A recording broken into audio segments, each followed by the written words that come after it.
ආයුබෝවන් කියලා පිළිගන්නවා හැම දෙනෙක්ම. ලෝකේ විවිධ රටවල පවතින විවිධ පාලනයන්. ඒවා ප්‍රධාන කොටස් කිහිපයකට බෙදන්න පුළුවන් ප්‍රජාතන්ත්‍රවාදී, ඒකාධිපති සහ සමාජවාදී පාලනයන් විදියට.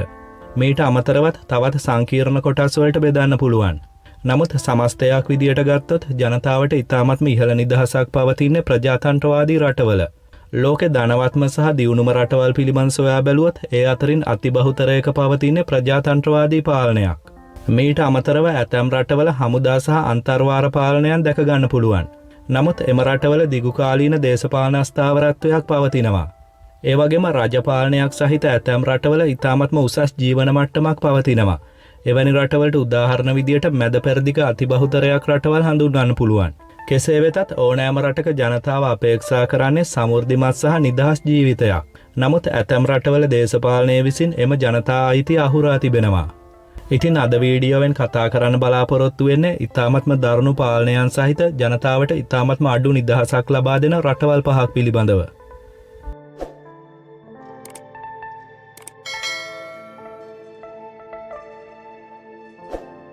අංක 5 ටර්ක්මනිස්තානය. මෙය මධ්‍යම ආසියාවේ පිහිටා තිබෙන විශාල ප්‍රමාණයේ රටක්. මොවුන්ගේ ප්‍රධාන ආදායම් මාර්ගයක් විදියට ගෑස් හඳුන්වන්න පුළුවන්.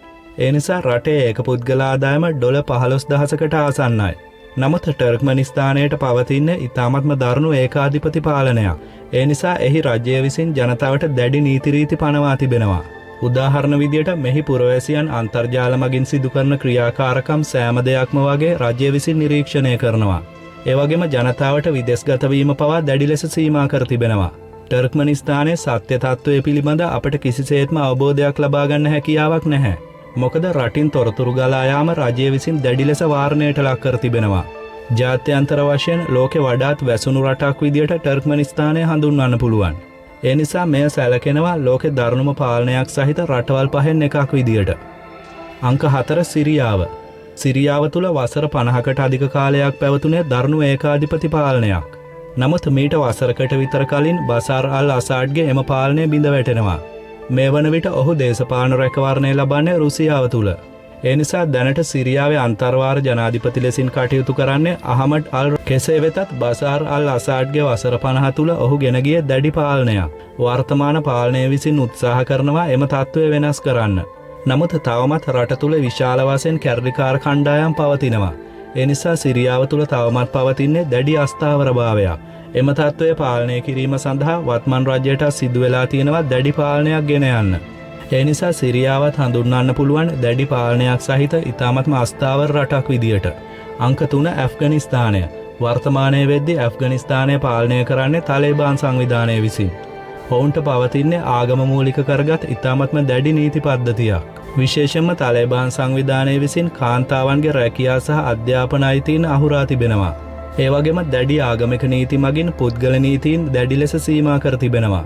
වර්තමානයේ වෙද්දී ඇෆ්ගනිස්තානය තුල මාධ්‍යවේදීන්ට සහ සමාජ ක්‍රියාකාරීන්ට එරෙහිව දැඩි මර්ධනයක් පවතින බවටත් වාර්තා වෙනවා. රටේ ආර්ථිකයත් පවතින්නේ දැඩි අස්ථාවර මට්ටමක. ඇෆ්ගනිස්තානය හඳුන්වන්න පුළුවන් වර්තමානයේ වෙද්දී ලෝකේ දුප්පත්ම රටවල් 5න් එකක් විදියටත්. ඔවුන්ගේ මෙම දැඩි පාලනය හේතුවෙන් බොහෝ රටවලින් ඇෆ්ගනිස්තානයට ආර්ථික සම්බාධක පවතිනවා. විශේෂයෙන්ම යුරෝපයේ ප්‍රමුඛ බටහිර රටවලින්. ඒ නිසා රටේ ආර්ථිකය වර්ධනය වෙන්නේ ඉතාමත්ම මන්දගාමීව. මෙම සියලුම කාරණා මත පදනම්ව ඇෆ්ගනිස්තානය හඳුන්වන්න පුළුවන් ලෝකේ නිදහස අඩුම සහ අඩුම ආර්ථික තත්ත්වයක් සහිත රටක් විදියට. අංක 2 එරිට්‍රියාව. අතරම මේ රට පිළිබඳව බොහෝ දෙනෙක් දැනුවත් නැහැ. එරිට්‍රියාව භූගෝලීය වශයෙන් පිහිටා තිබෙන්නේ නැගෙනහිර ආෆ්‍රිකාවේ රතු මුහුදට මායිම්ව. මෙය බොහෝ විශ්ලේෂකයන් හඳුන්වන්නේ අප්‍රිකාවේ උතුරු කොරියාව කියලා. එමගින්ම ඔබට මේ රට පිළිබඳ ඉතාමත්ම පැහැදිලි අවබෝධයක් ලබා ගන්න පුළුවන්. මෙහි 1993 වර්ෂයේ සිටම පවතින දරුණු ඒකාධිපති පාලනයක්. රට තුල දශක 3කට ආසන්න කාලයක් පුරා කිසිදු මැතිවරණයක් පවත්වා නැහැ. රටේ මාධ්‍ය නිදහස ඉතාමත්ම සීමිතයි. ඒ වගේම පුරවැසියන් බලහත්කාරයෙන් හමුදාවට බඳවා ගන්න බවටත් වාර්තා වෙනවා. එරිට්‍රියාව තුල විරුද්ධ මතදරන්නන් කෙරෙහි පවතින දැඩි මර්ධනකාරී ප්‍රතිපත්තියක්. ඒ නිසා බටහිර බොහෝ රටවල් විසින් මේ රටටත් විවිධ සම්බාධක පනවා තිබෙනවා. රටේ ඒක පුද්ගල ආදායම ඇමරිකන් ඩොලර් 650කට ආසන්නයි. එය වර්තමානයේ වෙද්දී උතුරු කොරියාවේ ඒක පුද්ගල ආදායමට සමානයි. ලෝකේ දරුණුම පාලනයක් සහිත අඩුම නිදහසක් ඇති රට විදියට සැලකෙන්නේ උතුරු කොරියාව. ඇතරම උතුරු කොරියාවේ මේ දේශපාලන තත්ත්වය පිළිබඳ බොහෝ දෙනෙක් දැනුවත්. මොකද උතුරු කොරියාව කියන්නේ ජාත්‍යන්තර වශයෙන් නිතර පුවත්මවන රටක්. වර්තමානයේ වන විට මෙහි පාලනය ගෙන යන්නේ කිම් ජොන් උන්. ඔහු සැලකෙනවා වර්තමානයේ වන විට කිසියම් රටක් පාලනය කරන ලොව දරුණුම ඒකාධිපතියා විදියට. ඔහු විසින් උතුරු කොරියානු ජනතාවගේ දේශපාලන සහ ආගමික අයිතිය සම්පූර්ණයෙන්ම අහිමි කර තිබෙනවා. ඒ වගේම අන්තර්ජාලය සහ මාධ්‍යත් දැඩි ලෙස සීමා කර තිබෙනවා. උතුරු කොරියාව විදේශ රටවල් සමගින් ගනුදෙනු කරන්නේ ඉතාමත්ම සීමිත වශයෙන්. ඒ වගේම රට තුළ න්‍යෂ්ටිකාවි පවතිනවා. එය එක්සත් ජනපදයට දකුණු කොරියාවට සහ ජපානයට දැඩි තර්ජනයක් විදියටයි සැලකන්නේ. මොකද වත්මන් නායකත්වයේ විසින් නිතර එම රටවලට අභියෝග කරනවා.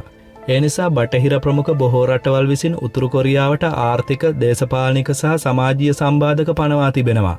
මේ සියලුම කාරණාවල එකතුවක් විදියට උතුරු කොරියාව සැලකෙනවා ලෝකෙ නිදහස අඩුම දරුණුම ඒකාධිපති පාලනයක් සහිත රට විදියට.